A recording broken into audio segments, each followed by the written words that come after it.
Hey, today we've got one of the most shocking and emotional stories we've ever featured on this channel. Our guest tonight is Ethan, and what he went through will leave you speechless. Imagine walking into a party just to find your own wife, the person you've trusted for years, completely naked with someone else. Ethan came here to share what really happened that night. This story is real, and it's going to hurt, but you won't be able to stop listening. Let's get into it. Secrets of Alex's friends. You ever look back at a time in your life and realize you were living in a lie, but you had no idea? Yeah, that was me. My name's Ethan, and a year ago, I thought I had it all figured out. A great job in tech, a cozy house in Denver, and a wife who made me believe love actually lasts. Her name was Madison. She wasn't just beautiful, she had that kind of energy that drew people in. When she laughed, you couldn't help but laugh too. Everyone loved her. We'd been together for 6 years, married for 4, and honestly, we were that couple. You know, the one everyone points to at weddings and says, that's relationship goals. And for a long time, I believed it. I believed us. Our weekends were coffee dates, hiking trips, Netflix marathons. We had our little rituals, Sunday pancakes, late night talks about our future, maybe kids someday. Life wasn't perfect, but it was good, solid, real. Or at least that's what I told myself. Because somewhere along the way, something shifted. It started small. Madison got a new group of friends from her marketing job. People who loved parties, rooftop bars, that kind of scene. I didn't think much of it. She'd come home smelling like wine and perfume, telling me funny stories about her coworkers. Then she started going out more often. Girls' night on Thursdays, team events on Fridays, birthdays almost every other week. I'd ask how it went, and she'd smile. That same smile that used to make me feel like the luckiest guy in the world. But now it felt rehearsed. One night, she came home late. Like, really late. I was half asleep when she walked in, heels in her hand, makeup smudged. I asked if everything was okay, and she just said, "You're being dramatic, Ethan. I'm allowed to have fun." And she was right. She was allowed to have fun. But the way she said it, it stung. After that, I started noticing things I used to ignore. Her phone, always face down. Her giggling at texts she wouldn't show me. A new perfume I didn't buy. Longer showers, less eye contact. But I kept convincing myself it was nothing. That I was paranoid. That after years of love and trust, my mind was just playing tricks on me. Except one night, I walked into the living room and found her sitting on the couch, smiling at her phone. I asked, "Who's that?" And she said, "Just Brianna, planning the party next weekend." But as she turned her phone away, I caught a glimpse. It wasn't Brianna, it was a man's name. I didn't recognize it. I told myself not to freak out. Maybe it was just a coworker. Maybe I was being jealous. But deep down, a voice whispered, "You already know." Still, I didn't say anything. Because the truth is, when you love someone that much, you don't want proof they're hurting you. You'd rather live in the lie a little longer than face the pain head on.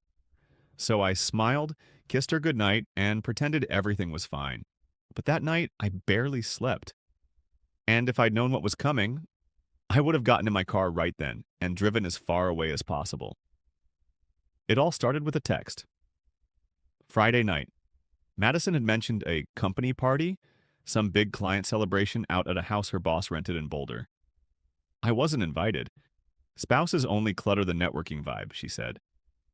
I didn't argue. I wanted to trust her. But that night, something felt off.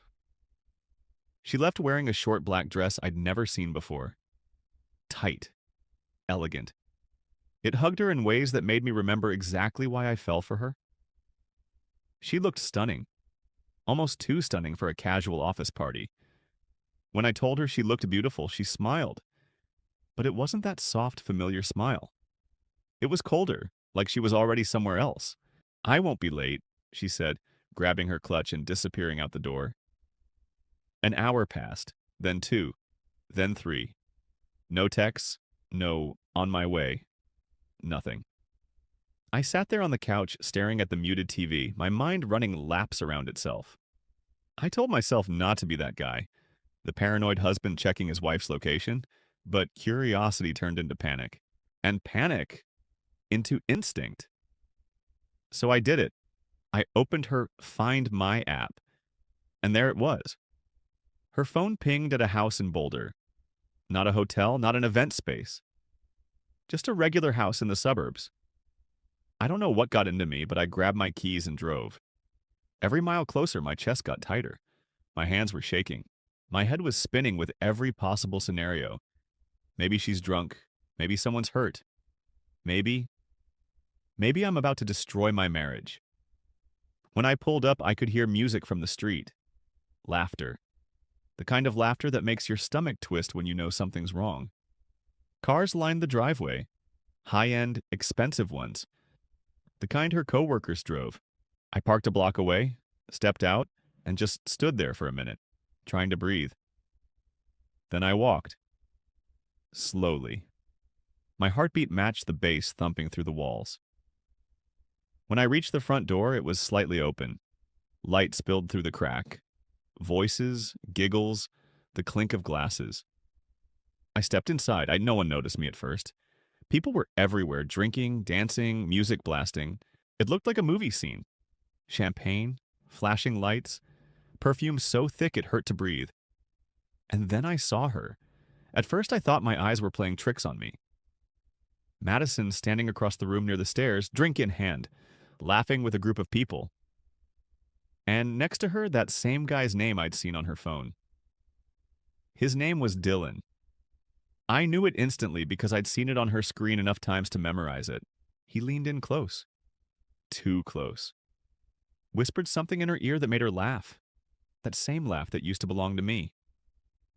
And when she turned, our eyes met. For a second, the whole room went silent. I could see it in her face. Shock, guilt, panic, all fighting for control. She froze. Then she mouthed, "What are you doing here?" I didn't answer. I just walked toward her, each step heavier than the last. Dylan looked confused, maybe even amused. He had no idea who I was. "Ethan, let's talk outside," she stammered, trying to grab my arm. But before she could, he spoke. "Is this your husband?" And that's when everything inside me cracked. I didn't shout. I didn't make a scene. I just looked at her and said quietly, "Don't bother lying. I already know." She froze. The color drained from her face. People were watching now, phones out, whispers spreading like wildfire. She followed me outside, still in that black dress, shaking. "It's not what it looks like," she said. The classic line. The one every cheating spouse uses when they've got nothing else left. "Then tell me what it is," I said. She didn't. She just stood there. The music from inside kept playing, like a cruel soundtrack to the end of our marriage. I got in my car and drove off before she could say another word. I didn't cry. Not yet. I was too numb for that. But deep down, I knew that party wasn't just the night she lost my trust. It was the night she lost me. The next morning, my phone wouldn't stop buzzing.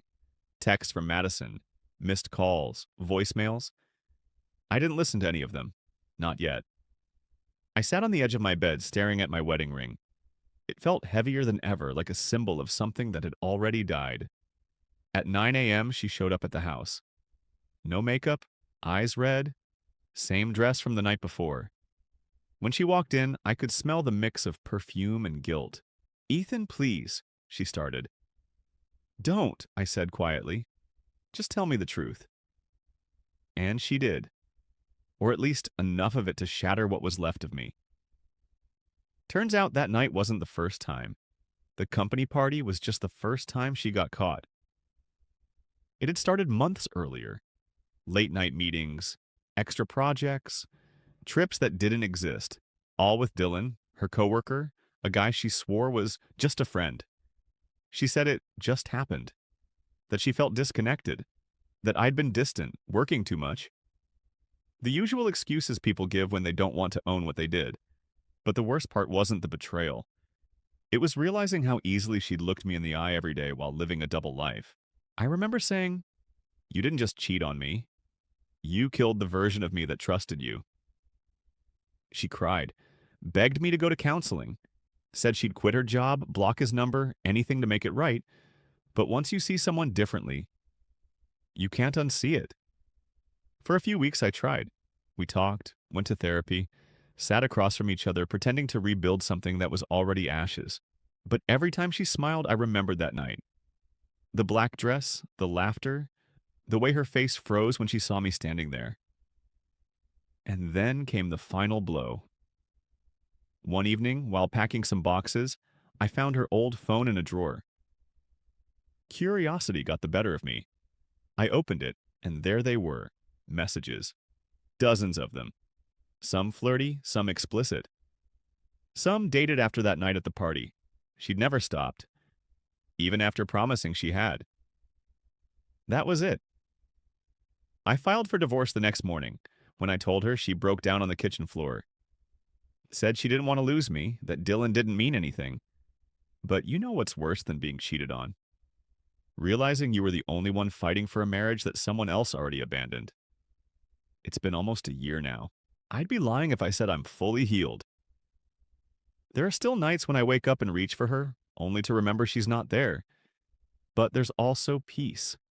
A quiet kind that comes from knowing I survived something that was supposed to destroy me. And here's the twist. 2 months ago, I ran into Dylan, at a coffee shop of all places. He looked rough, told me they didn't last. Apparently, she cheated on him too. I didn't feel revenge. I didn't even feel anger. I just smiled. Because sometimes life delivers its own justice. Now, when people ask me if I'd ever take her back, I tell them this. I forgive her. But I'll never forget. And I'll never give her the chance to do it again. You don't realize how strong you are until betrayal forces you to rebuild yourself from the ground up. So, if you've ever been lied to, broken, humiliated, remember, that pain isn't the end. It's the beginning of a version of you that no one can break again. Wow. Ethan, thank you for having the courage to share that. I can't imagine what it feels like to walk in on something like that. What would you guys do if you were in Ethan's shoes? Would you confront your partner or walk away? Do you think a marriage can survive something like this? Or once trust is gone, it's gone for good? Share your thoughts down below. Your comments mean a lot, not just to us, but to the people brave enough to tell their stories here. If this story moved you, don't forget to like, subscribe, and turn on notifications. It really helps us keep bringing you these powerful true stories every single day. Thank you for watching. Until next time, take care of your heart and each other. Secrets of Alex's Friends.